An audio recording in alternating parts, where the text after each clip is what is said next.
Selamat siang pendengar, untuk mengawali perjumpaan siang hariko kami sampaikan sari berita utama. Sebanyak 20 pasang finalis Duta Generasi Berencana atau genre Kota Padang Panjang bersaing di Grand Rewards 2025. Wakil Menteri Dalam Negeri Bima Arya Sugiarto di Rumah Dinas Wali Kota Bukit Tinggi Kapatang membuka Musyawarah Komisariat Wilayah atau Muskomwil 1 Asosiasi Pemerintah Kota Seluruh Indonesia atau APEKSI 2025. Buletin Berita Minangko dibacakan oleh Selfie. Di sana pendengar, sebanyak 20 pasang finalis Duta Generasi Berencana atau genre Kota Padang Panjang bersaing di Grand Rewards 2025. Berikut laporan Nofri.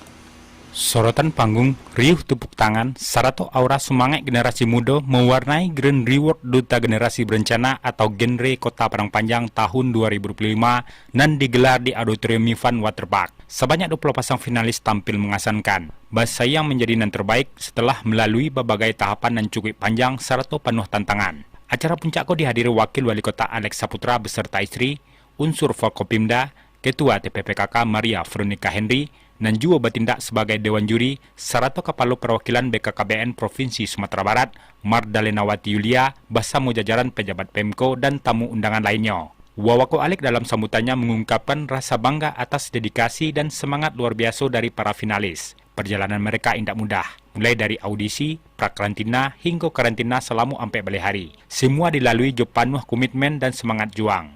Pemko sebutnya terus mendukung program kepemudaan seperti genre karena generasi muda adalah aset masa muda. Inyo menuturkan, investasi terbaik sebuah kota adalah generasi mudanya. Kotako akan tumbuh dan berkembang bersama tumbuhnya generasi nan unggul, berakhlak, serato berdaya sayang. Mari sama-sama kita memanfaatkan bonusnya program ini menjadikan generasi muda yang produktif di tengah-tengah masyarakat. Harapan kami, generasi muda Padang Panjang menjadi penolong ke depannya, menjadi mayoritas ke depannya, 19 kabupaten kota Padang Panjang menjadi mercusuarnya untuk mengkampanyekan begitu pentingnya kita sebagai generasi muda ke depan untuk menata pemerintahan. Alek bapasan agar para finalis terus berkembang dan indak capek pueh.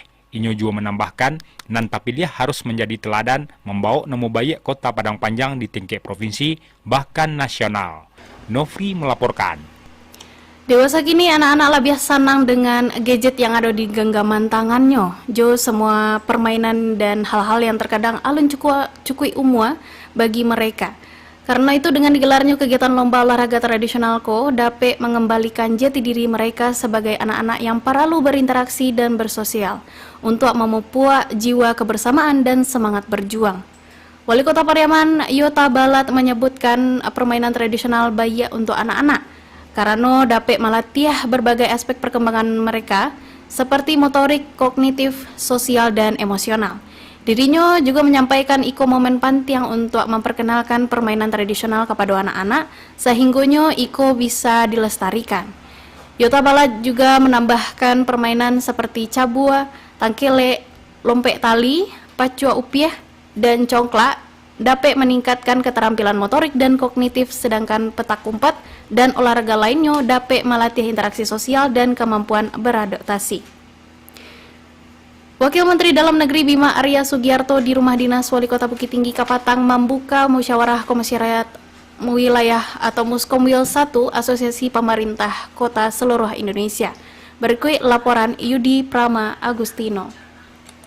Kota Bukit Tinggi menjadi tuan rumah Musyawarah Komisariat Wilayah atau Muskomwil 1 Asosiasi Pemerintah Kota Seluruh Indonesia atau APEKSI yang digelar pada 28 hingga 30 April 2025. Kegiatan itu dibuka secara resmi oleh Wakil Menteri Dalam Negeri Bima Arya Sugiarto Kapatang di Rumah Dinas Wali Kota Bukit Tinggi dan dihadiri 24 wali kota beserta rombongan dari 5 provinsi di Pulau Sumatera, yakni Provinsi Aceh, Sumatera Utara, Sumatera Barat, Riau, dan Provinsi Kepulauan Riau. Dalam kegiatan itu juga dilaksanakan penandatanganan kesepakatan bersama antar pemerintah kota anggota Komwil 1 APEKSI untuk mengintegrasi, optimalisasi potensi dan sumber daya manusia di wilayah masing-masing dalam hal pembangunan dan kesejahteraan masyarakat. Wakil Menteri Dalam Negeri Bima Arya Sugiarto menyebutkan, APEKSI Wilayah 1 merupakan komwil wilayah terbesar di 24 kota, di mana masing-masing kota memiliki potensi nan layak dan unik untuk dikembangkan, serupa halnya tuan rumah Kota Bukit Tinggi dan memiliki potensi di bidang pariwisata. Pimpinan daerah pada 24 kota nan tergabung dalam Komwil Wilayah 1 Apeksiko harus dapat memaksimalkan potensi daerah sehingga dapat meningkatkan pendapatan asli daerah atau PAD. Di samping itu, sambung Bima Arya Sugiarto, pemerintah kota juga harus mampu berinovasi, berkolaborasi dan saling bekerjasama di antara kota-kota. Maka dari itu perlu untuk saling menguatkan agar dapat mencari sumber-sumber dan terobosan ekonomi kreatif. Ini salah satu Komwil terbesar dengan 24 kota dengan potensi yang juga besar.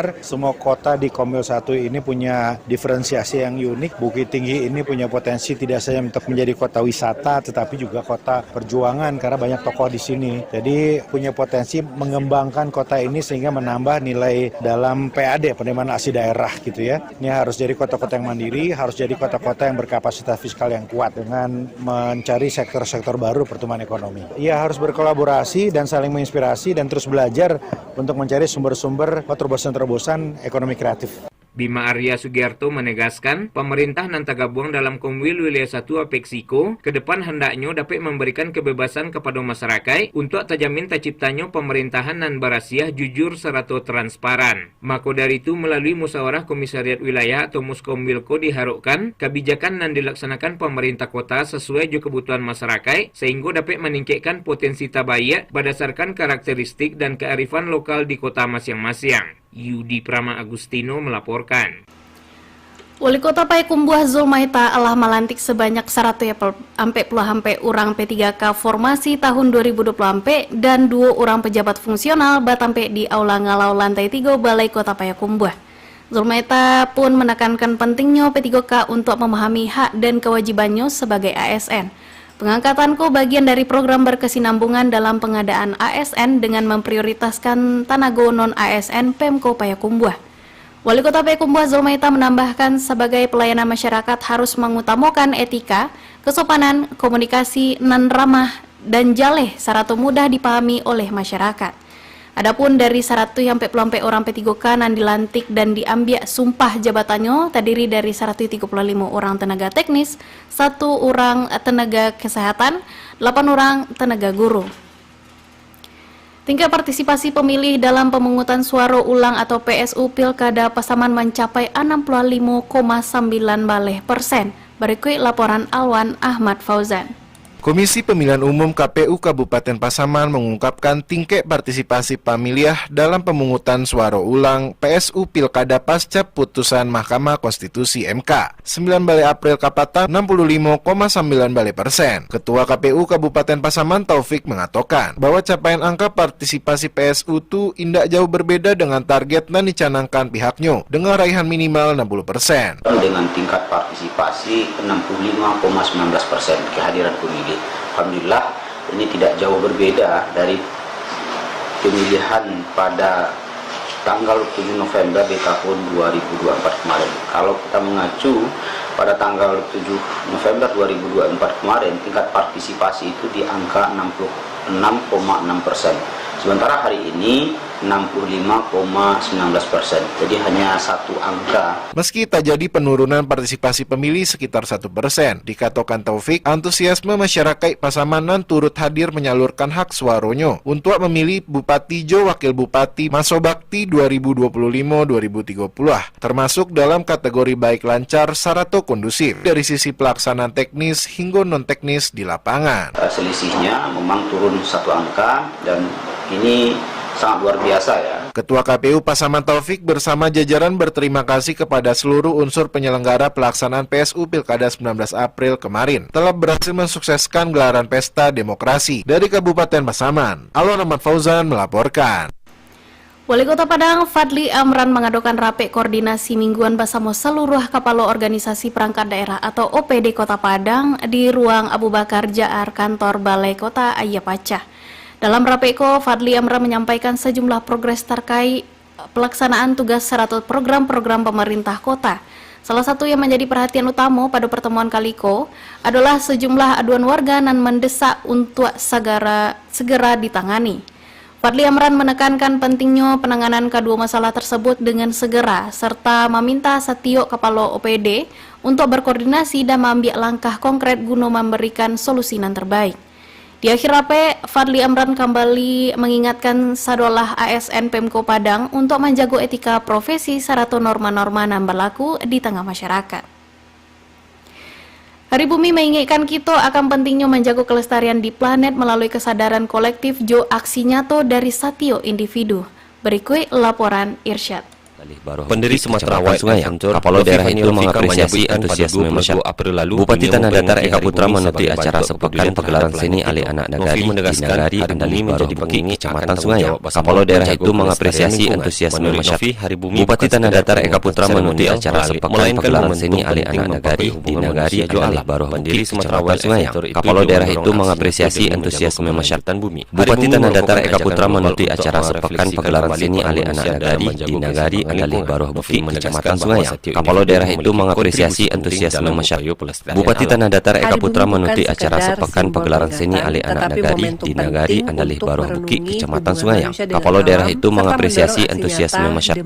Bupati Tanah Datar Eka Putra menuti acara sepekan pegelaran seni Ali Anak Nagari di Nagari Andali Baroh Bukit Kecamatan Sungai. Kapolo daerah itu mengapresiasi antusiasme masyarakat. Bupati Tanah Datar Eka Putra menuti acara sepekan pegelaran seni Ali Anak Nagari di Nagari Andali Hari Bumi menjadi momen penting. Kapolo daerah itu mengapresiasi antusiasme masyarakat. Bupati Tanah Datar Eka Putra menuti acara sepekan pegelaran seni Ali Anak Nagari di Nagari Andali Baroh Bukit Kecamatan Sungai. Kapolo daerah itu mengapresiasi antusiasme masyarakat.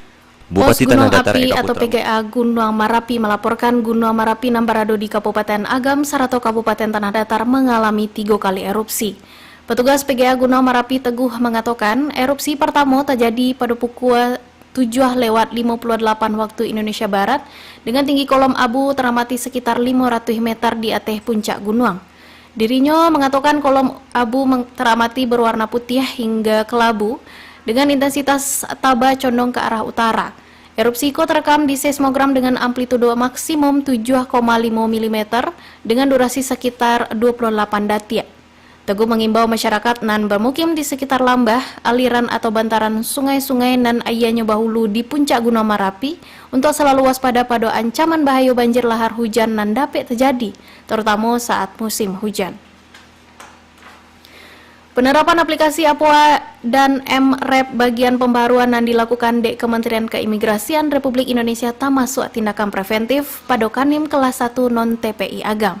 Berikut laporan Joni Marbeta. Sebanyak 62 peserta dari berbagai latar belakang termasuk Hotel Civitas Akademika, penginapan, perusahaan, homestay, capil, dispar, camat, dan Kesbangpol bertampil di salah satu hotel di Kota Bukit Tinggi alah mengikuti sosialisasi keimigrasian dibuka di Kepala Kantua Imigrasi Kakanim kelas 1 non-TPI Agam Budiman Hadiwasito dengan narasumber dihadirkan Aridan Dika, Azwar, dan Juwo Indolas Raflesia. Aplikasi pelaporan orang asing APOA dirancang Direktorat Pengawasan dan Penindakan Keimigrasian untuk memantau data warga negara asing WNA dan menginap di hotel, perusahaan ataupun penginapan APOA dan kini alah memasuki versi kedua dan lebih user friendly dan mudah digunakan. Menurut Budiman, penerapan aplikasi APOA dan Multiple Re-Entry Permit MREP adalah bagian dari upaya preventif untuk mengoptimalkan pengawasan orang asing di Indonesia. Dikatakan penerapan aplikasi APOA dan MREP bagian pembaruan aplikasi sebelumnya dilakukan Kementerian Keimigrasian Republik Indonesia dan bahagian dari preventif dilakukan di Kanim kelas 1 non-TPI Agam. Budiman menjelaskan bahawa pelaporan orang asing tidak dikenakan biaya kecuali untuk pengajuan permohonan re-entry bagi orang asing pemegang kitas dan berada di wilayah Kerajo Kanim kelas 1 non-TPI Agam dan dikenakan biaya Rp100.000. Aplikasi ini pembaruan dari aplikasi yang sebelumnya. Jadi di mana setiap penjamin itu apabila kedatangan tamu dia harus melaporkan keberadaan orang asing itu ke imigrasi melalui apa? Ya sarananya melalui aplikasi pelaporan orang asing.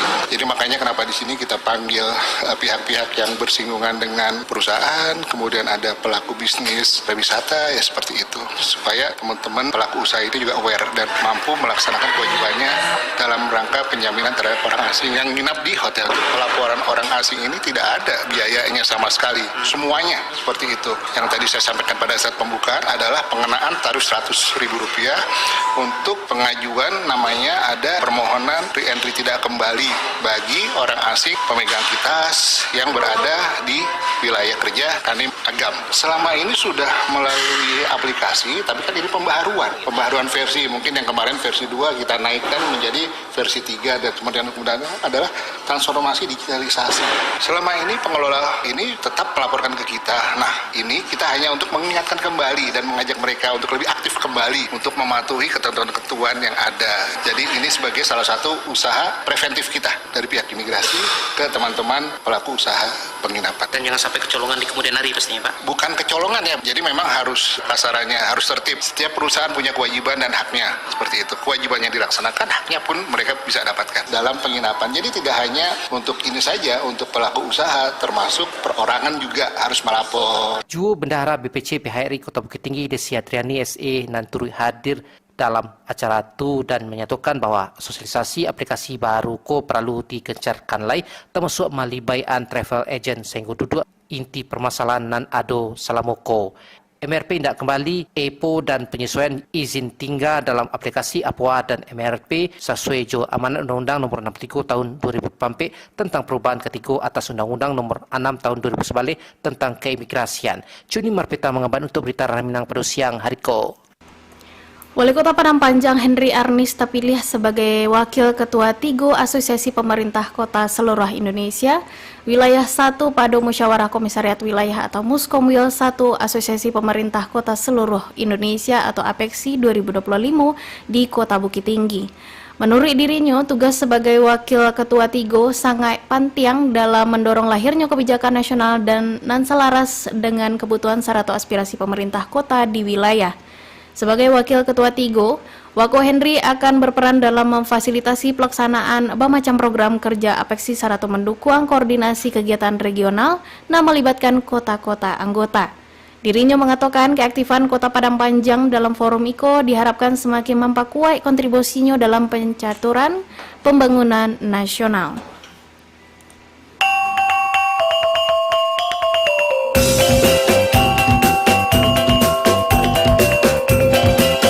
Berita daerah Babas Minang untuk siang hari ko, Rabu 30 April 2025. Berita daerah selanjutnya dapat didengarkan besok pagi pukul 6 waktu Indonesia Barat. Selamat siang.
.2 FM